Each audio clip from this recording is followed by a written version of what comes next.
चलिए देखते हैं मध्य प्रदेश की 25 फटाफट बड़ी खबरों को। सबसे पहले न्यूज को कहां से देख रहे हैं हमको कमेंट में बताना बिल्कुल ना भूलें। साथ ही साथ हमारे यूट्यूब चैनल को सब्सक्राइब करें एंड बेल आइकन को ऑल प्रेस करना बिल्कुल ना भूलें। इंदौर में आज भी मिलेगा गैस सिलेंडर, सभी एजेंसीज खुली रहेंगी, बुकिंग और डिलीवरी जारी। जिले में गैस आपूर्ति व्यवस्था को सुचारू बनाए रखने के लिए आज रविवार को भी सभी गैस एजेंसीज के कार्यालय खुले रहेंगे। गैस बुकिंग और रिफिल का कार्य सामान्य दिनों की तरह किया जाएगा। इसके साथ ही गैस प्लांट भी रविवार को क्रियाशील रहेंगे। जिला प्रशासन के द्वारा जिले में गैस आपूर्ति बनाए रखने के लिए आज रविवार को सभी गैस एजेंसी के कार्यालय खुले रहने के निर्देश दिए गए। इंदौर में गैस संकट का असर, बाजार में एकदम से बढ़ी लकड़ी, कोयले व सिगड़ी की मांग। इंदौर में अभी भी रसोई गैस की किल्लत दूर नहीं हुई। लोग खाली टंकियां लेकर इधर उधर भटक रहे हैं। जिन घरों में रसोई गैस खत्म होने की कगार पर है वे इसे किफायत से खर्च कर रहे हैं और कोयले लकड़ी के विकल्प पर जा रहे हैं। इस कारण अब परिवार सिगड़ी भी खरीद रहे हैं। अमेरिका और इजराइल व ईरान के बीच जारी जंग का असर अब इंदौर में दिखने लगा है। स्टेट बार चुनाव 2026 प्रारंभिक मतदाता सूची 16 मार्च को होगी जारी। Madhya Pradesh state bar council के चुनाव 2026 को लेकर अहम अपडेट सामने आई। परिषद द्वारा प्रारंभिक मतदाता सूची का प्रकाशन 16 मार्च को किया जाएगा। चुनाव से संबंधित अधिवक्ताओं को जरूरी जानकारी देने के लिए परिषद समय समय पर सूचनाएं, अधिसूचनाएं और दिशा निर्देश जारी कर रही है। ये सभी जानकारी परिषद की आधिकारिक वेबसाइट पर भी उपलब्ध कराई गई है। 15 साल से पुरानी बसेस पर सख्ती, हाईकोर्ट ने बस मालिकों की याचिका खारिज की। 15 साल से पुरानी बसेस को लेकर हाईकोर्ट ने बड़ा फैसला सुनाया है। कोर्ट ने स्पष्ट किया कि 15 वर्ष से अधिक पुराने वाहनों को स्टेज कैरेज परमिट नहीं दिया जाएगा। जस्टिस विजय कुमार शुक्ला और जस्टिस आलोक अवस्थी की खंडपीठ ने बस मालिकों की याचिका खारिज करते हुए कहा कि यात्रियों की सुरक्षा और सुविधा सबसे महत्वपूर्ण है। पंचायत शिक्षकों को बड़ी राहत, हाईकोर्ट ने समान वेतनमान का आदेश बरकरार रखा।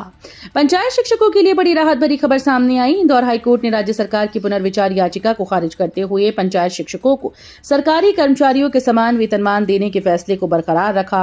कोर्ट ने स्पष्ट कहा कि जब राज्य सरकार पंचायत कर्मियों को सरकारी कर्मचारियों के समान वेतन देने का निर्णय ले चुकी है तो उसके साथ भेदभाव नहीं किया जा सकता। मार्च में ही तपने लगा एमपी, बच्चों की सेहत पर खतरा, अप्रैल से स्कूल सत्र शुरू करने पर रोक लगाने की मांग। प्रदेश में मार्च की शुरुआत से ही तापमान तेजी से बढ़ने लगा और आने जाने वाले महीनों में लू का असर और तेज होने की आशंका जताई जा रही है।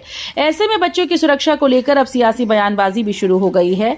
कांग्रेस ने राज्य सरकार से अप्रैल से शुरू होने वाले स्कूल सत्र को फिलहाल स्थगित करने की मांग की है।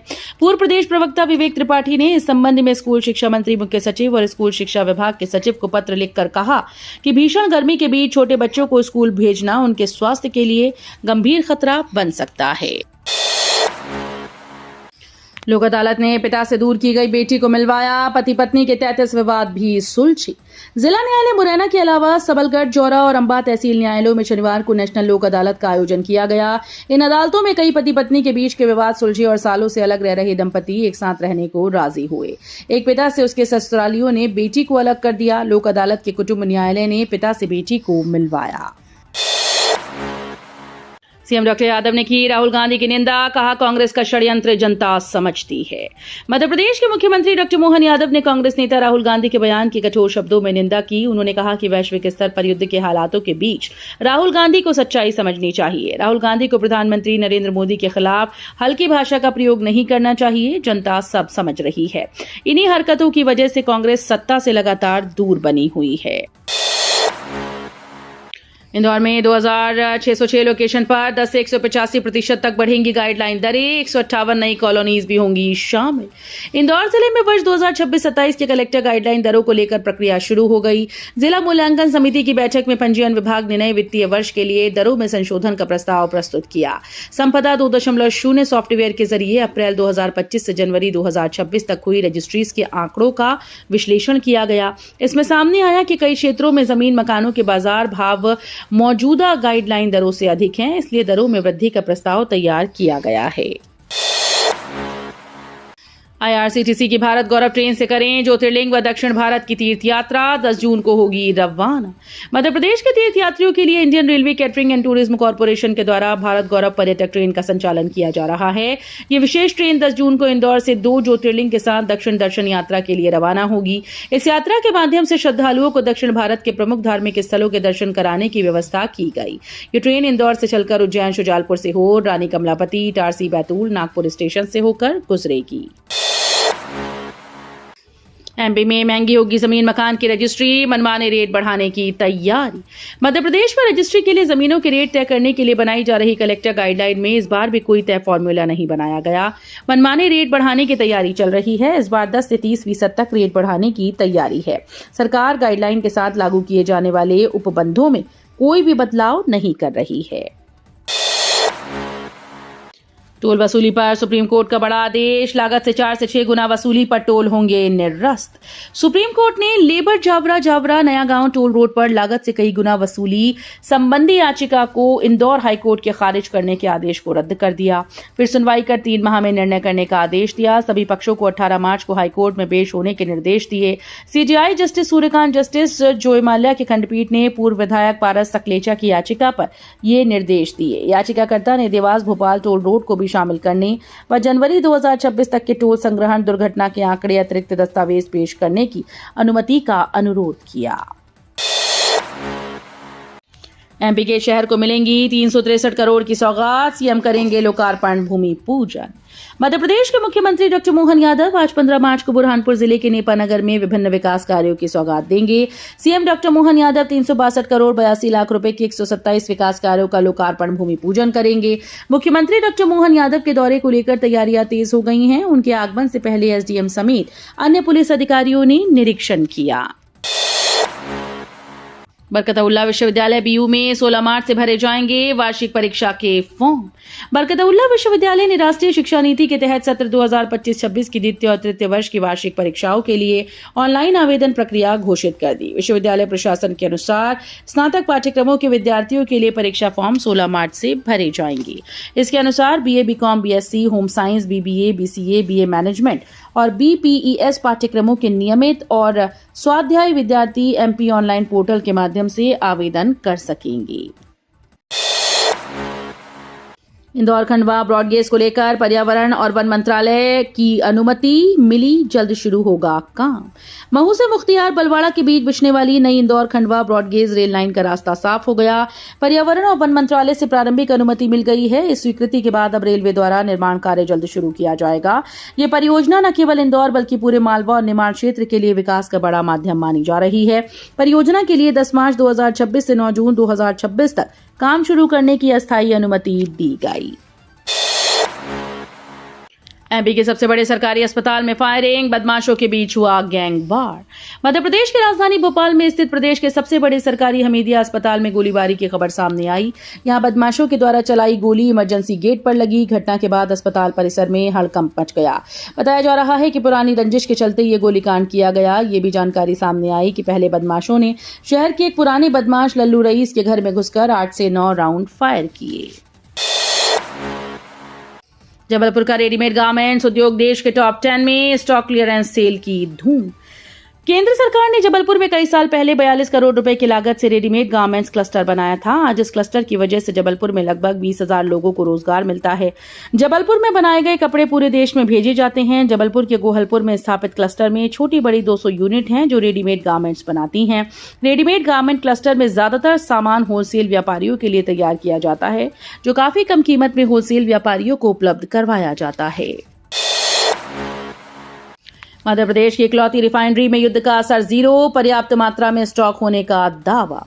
अमेरिका, इजरायल और ईरान के बीच युद्ध से बने हालातों के कारण देश में पेट्रोलियम पदार्थों को लेकर तरह तरह की बातें सामने आ रही हैं। पेट्रोल, डीजल को लेकर किसी तरह की किल्लत देखने को नहीं मिल रही, लेकिन रसोई गैस को लेकर हाहाकार मचा हुआ है। ऐसे में मध्य प्रदेश की इकलौती रिफाइनरी के संचालन को लेकर सवाल खड़े हो रहे हैं। लेकिन बीना रिफाइनरी प्रबंधन का कहना है कि अभी हमारे यहाँ पर्याप्त मात्रा में स्टॉक उपलब्ध है और कच्चे तेल के रिफाइन होने का काम पहले की तरह ही चल रहा है। टीटी और ई अटेंडेंस पर शिक्षकों में टकराव। 29 मार्च को भोपाल में टीचर्स का हल्ला बूट। मध्य प्रदेश में शिक्षक पात्रता परीक्षा यानी टीटी को लेकर शिक्षकों का संतोष अब आंदोलन का रूप लेने जा रहा है। शासकीय शिक्षक संगठन के आह्वान पर प्रदेश भर के शिक्षक संघों और संगठनों को एक मंच पर लाने की तैयारी शुरू हो गई। राजधानी भोपाल में 29 मार्च को सभी शिक्षक संगठनों की संयुक्त बैठक आयोजित की जा रही है, जिसमें लंबित मांगों और टीटी की अनिवार्यता के विरोध को लेकर शिक्षक संयुक्त मोर्चा के बैनर तले आंदोलन की रणनीति तय की जाएगी। एमपी में 23 मार्च तक आएगा रिजल्ट। 1 अप्रैल से खुलेंगे स्कूल। ड्रॉप आउट रोकने घर घर पहुंचेंगे शिक्षक। मध्य प्रदेश में नए शैक्षणिक सत्र 2026-27 की तैयारियां तेज हो गई। लोक शिक्षण संचालनालय से मिली जानकारी के अनुसार 8वीं, 9वीं और 11वीं कक्षा के परीक्षा परिणाम 23 मार्च तक घोषित कर दिए जाएंगे। इसके बाद 24 से 31 मार्च तक विद्यार्थियों को अगली कक्षा में प्रवेश दिया जाएगा। वहीं 1 अप्रैल से प्रदेश भर के सरकारी स्कूल में नई कक्षाएं शुरू होंगी और प्रवेशोत्सव के साथ विशेष नामांकन अभियान भी चलाया जाएगा। अब शहडोल में ही मिलेगा ब्लड। मेडिकल कॉलेज में ब्लड सेंटर शुरू। 100 से 200 होंगी MBBS seat. Shahdol medical college के लिए दिन बहुत बड़ा रहा। लंबे अरसे से जिसका इंतजार था, आखिर वो पूरा हुआ। प्रदेश के उप मुख्यमंत्री राजेंद्र शुक्ल ने शहडोल जिले में ब्लड सेंटर का फीता काट कर शुभारंभ किया, क्योंकि मेडिकल कॉलेज में इसकी बहुत ज्यादा जरूरत थी। अब जरूरतमंदों को कहीं और जाने की जरूरत नहीं पड़ेगी, मेडिकल कॉलेज में ही ब्लड मिल जाएगा। एमपी में खेती हुई हाईटेक। एआई, सैटेलाइट और ड्रोन से होगी फसलों की निगरानी। किसानों को मिलेगा सटीक फायदा। मध्य प्रदेश में कृषि क्षेत्र को आधुनिक तकनीक से जोड़कर फसल प्रबंधन को अधिक सटीक और पारदर्शी बनाया जा रहा है। मुख्यमंत्री मोहन यादव ने कहा कि राज्य सरकार की सहारा और उन्नति एग्री जीआईएस प्रणाली के माध्यम से उपग्रह चित्रों, ड्रोन सर्वेक्षण और खेतों की वास्तविक तस्वीरों का आर्टिफिशियल इंटेलिजेंस और मशीन लर्निंग तकनीक से विश्लेषण किया जा रहा है। इससे फसल निगरानी और उत्पादन आकलन को वैज्ञानिक आधार मिल रहा है।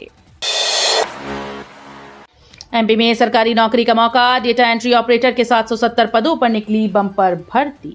मध्य प्रदेश में सरकारी नौकरी की तलाश कर रहे युवाओं के लिए अच्छी खबर है। Madhya Pradesh land records management society ने डेटा एंट्री ऑपरेटर के 770 रिक्त पदों को भरने के लिए आवेदन आमंत्रित किए। योग्य उम्मीदवार आधिकारिक पोर्टल के माध्यम से अपनी दावेदारी पेश कर सकते हैं। भर्ती प्रक्रिया शुरू हो चुकी है और आवेदन करने की अंतिम तिथि 3 अप्रैल 2026 तय की गई। आलोकनगर और राजेश भट्ट बनेंगे सूचना आयुक्त। राज्य सरकार ने नामों को दी मंजूरी। मध्य प्रदेश सरकार राज्य सूचना आयोग में 2 नई सूचना आयुक्त नियुक्त करने जा रही है। सरकार ने पूर्व रजिस्ट्रार आलोक नागर और आकाशवाणी के पूर्व कार्यक्रम प्रभारी राजेश भट्ट को सूचना आयुक्त बनाने का निर्णय लिया। इन दोनों नामों को राज्यपाल की मंजूरी भी मिल गई। सूत्रों के अनुसार इन नियुक्तियों का फैसला मुख्यमंत्री डॉक्टर मोहन यादव और नेता प्रतिपक्ष उमंग सिंघार के बीच हुई बैठक में लिया गया। जल संरक्षण के लिए फिर शुरू होगा जलगंगा संवर्धन अभियान। मध्य प्रदेश के मुख्यमंत्री डॉक्टर मोहन यादव ने कहा कि वर्ष 2024 से शुरू किए गए जलगंगा संवर्धन अभियान के माध्यम से प्रदेश में जल संरक्षण के क्षेत्र में उल्लेखनीय काम हुआ। उन्होंने बताया कि इस अभियान के तहत अब तक 2.79 लाख से अधिक कुओं, बावड़ियों, तालाबों, चेकडैम सहित विभिन्न जल संरचनाओं के संरक्षण और संवर्धन का कार्य किया गया है। वीडियो अच्छी लगी तो वीडियो करिए लाइक एंड चैनल को सब्सक्राइब कर बेल आइकन को और प्रेस कर लीजिएगा।